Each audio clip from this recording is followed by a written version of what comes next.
I'm reading 1984. I'm only about a third of the way through it. And one of the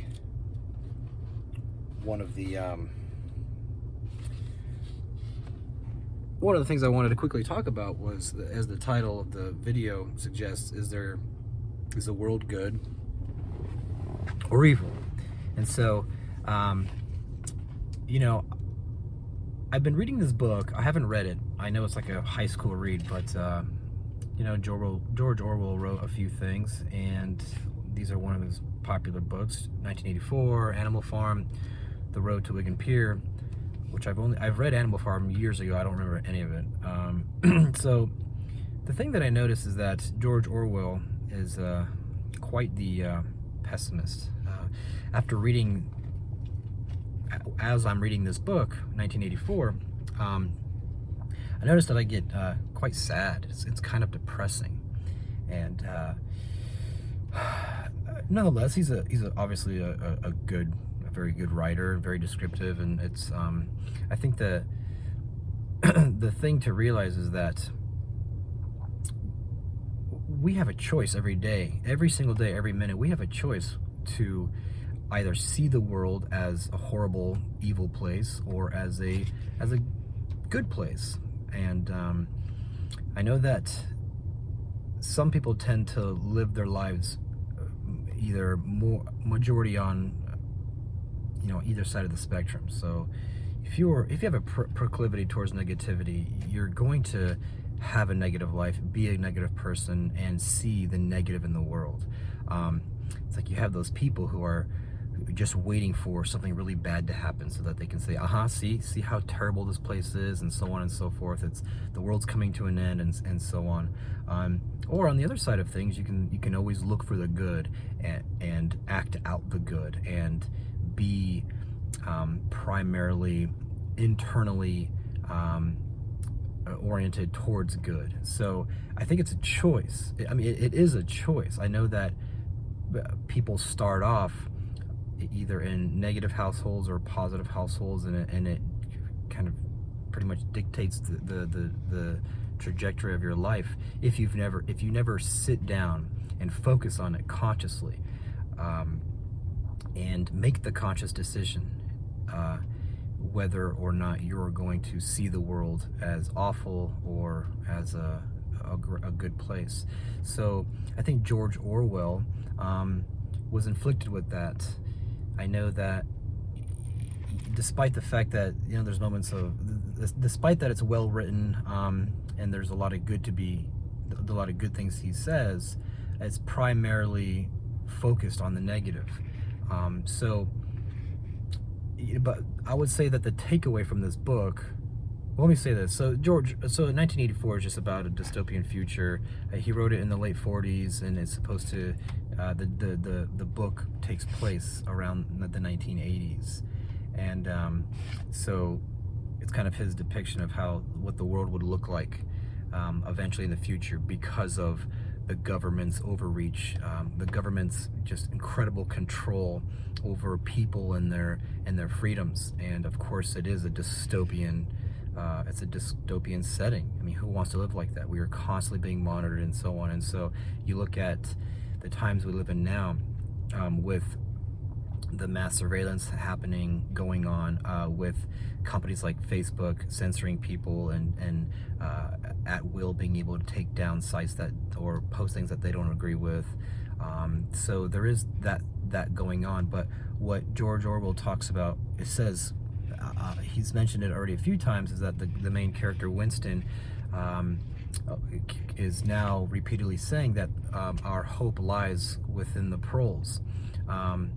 So the proles were the proletariats of that time, just the working class people who I guess are only seen as beneficial because they're only good for work and pretty much making babies, and that's all they're good for. So low intelligence, no education, not educated people.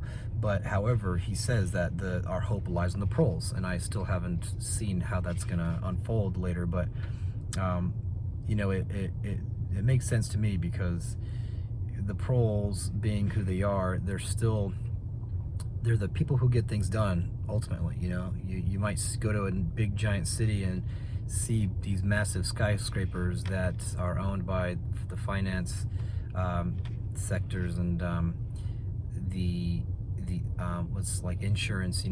So however, it takes those people, the proles, to build that thing, and ultimately they are the self-sufficient ones. They are the ones who can live off the land and continue the species.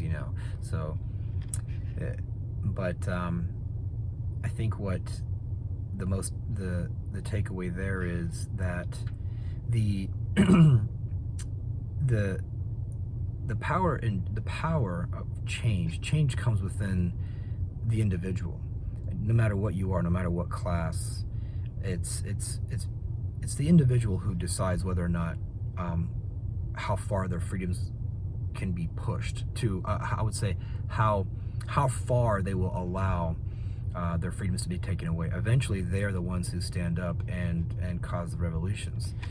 But I think here's a little funny thing. So in 1984, everything is surveillanced. You are hyper watched, and you can go to jail for pretty much anything that is opposed to the will of the state. And there's this thing called thought crime. Even the thing, if you are trying to conspire to overthrow the state, if you are even thinking certain thoughts, they have their ways of monitoring that, and so the state can throw you in prison for your thought alone. But there's this little funny thing here where he says, let's see here. This is funny right here. I'm trying to find it. Okay.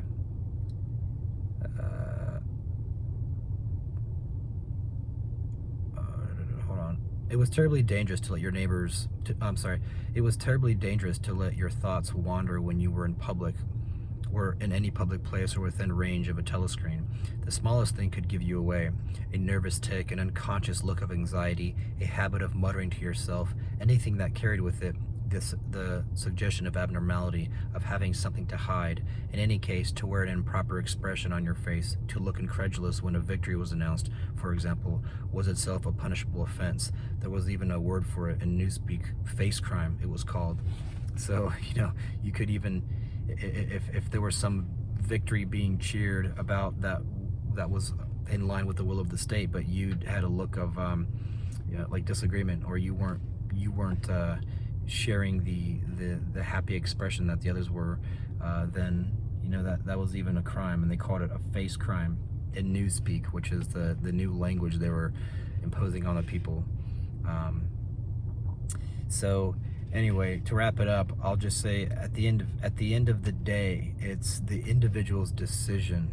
You have to make the conscious decision whether or not you want to see the world as evil or good, and more importantly, acting out what you believe. So if you're negatively inclined, then yeah, you're going to continuously see the effects in your life, and you are going to see it in everything, especially with what the government's doing, what businesses are doing, what the weather's doing, but if you are on the other side of that, then things will be different. So I will just have to finish with this. If you are one of those negatively inclined people, your spirit's broken, well, that's why Christ came down.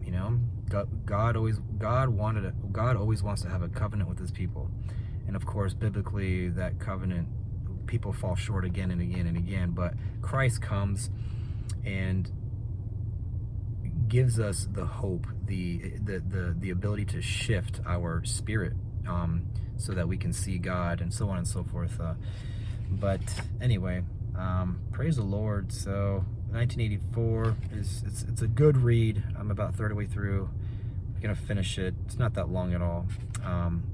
But again, it can get you down, and it's a good thing to acknowledge, because you have to ask yourself, if you look at if you can kind of just look at the series of books you read, you know, are they mostly conspiracy theory books? Are they negatively oriented? Do the books you read, do the authors see the world primarily in a negative light? So anyway, that's that, and praise the Lord.